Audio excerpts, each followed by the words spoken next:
Olá pessoal, aqui é o Alexandre Pierini do Caderno de Resenhas. Hoje vamos falar sobre grupos de pressão, grupos de interesse e lobbying. Né?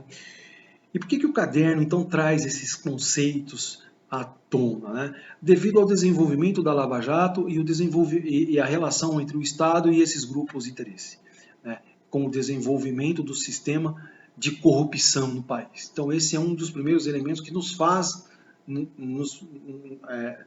trazer à tona a discussão desses conceitos. Né? E, por outro lado, também, né, a ideia da gente pensar e a gente organizar, né, uma legislação a respeito desse tema.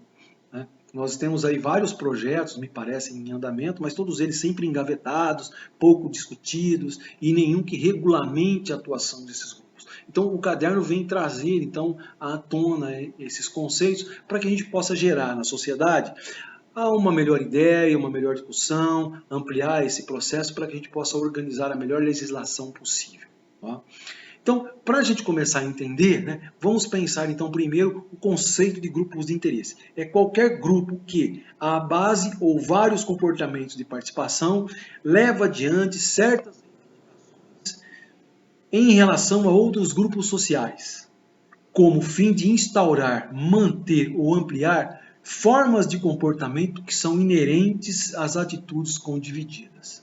Então, esse é o conceito de grupos de interesse. Tá?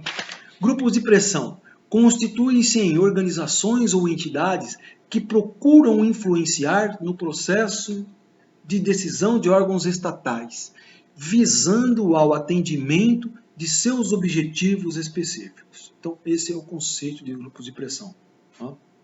Lobbying é o processo por meio do qual os representantes do grupos de interesses, agindo como intermediários, levam ao conhecimento dos legisladores ou dos decision makers os desejos de seus grupos. Então, esse é o conceito de lobbying. Então, após a gente pontuar, né, grupos de interesse, grupos de pressão e lobbying, nós vamos ver que existe uma diferença, né, entre grupos de interesse e grupos de pressão. A diferença entre esses dois grupos pode ser transitória.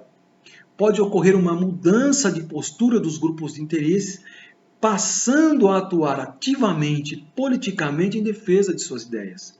E a partir desse momento, deixam de ser grupos de pressão em virtude dessa possibilidade de mudança de atitude, é o que se considera os grupos de interesse potenciais grupos de pressão. Então, primeiro eu tenho grupos de interesse e potencialmente ele pode se desenvolver num grupo de pressão. Os grupos de pressão se dividem em duas categorias, os permanentes e os temporários.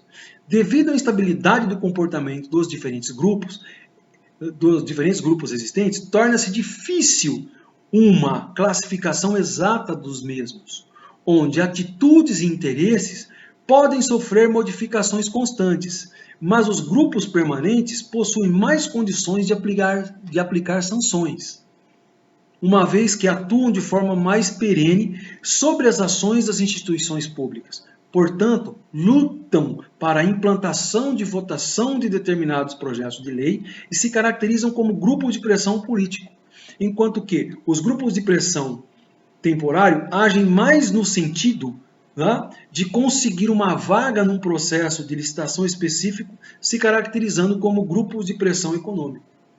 Né? Vale ressaltar que tal classificação pode se alterar devido ao processo dinâmico que permeia essa relação. Né?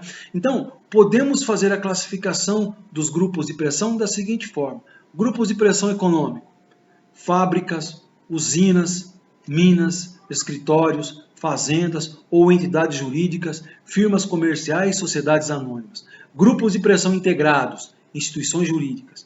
Grupo de pressão cultural, sentido mais amplo, famílias, igrejas, escolas. Né? A classificação proposta, né, como exposto anteriormente, não se caracteriza como algo fechado e absoluto. No que diz respeito aos grupos de pressão econômica, os mesmos podem possuir interesses fugazes, momentâneos, ou seja, estarem interessados em um determinado processo de licitação específico, ou mesmo na implantação e votação de um determinado projeto de lei específico e agir como um grupo de pressão político. O que precisa ser salientado é que, seja qual for a característica do grupo de pressão, o mesmo irá atuar tendo como alvo uma determinada instituição pública para a obtenção dos seus objetivos. Tá?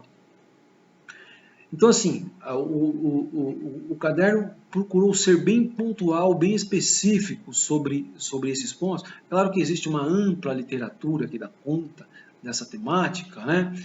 Mas eu creio que nós conseguimos, então, pontuar essas questões. Grupo de interesse, grupo de pressão e lobby. Né? Percebemos que um grupo de interesse pode se tornar potencial grupo de pressão.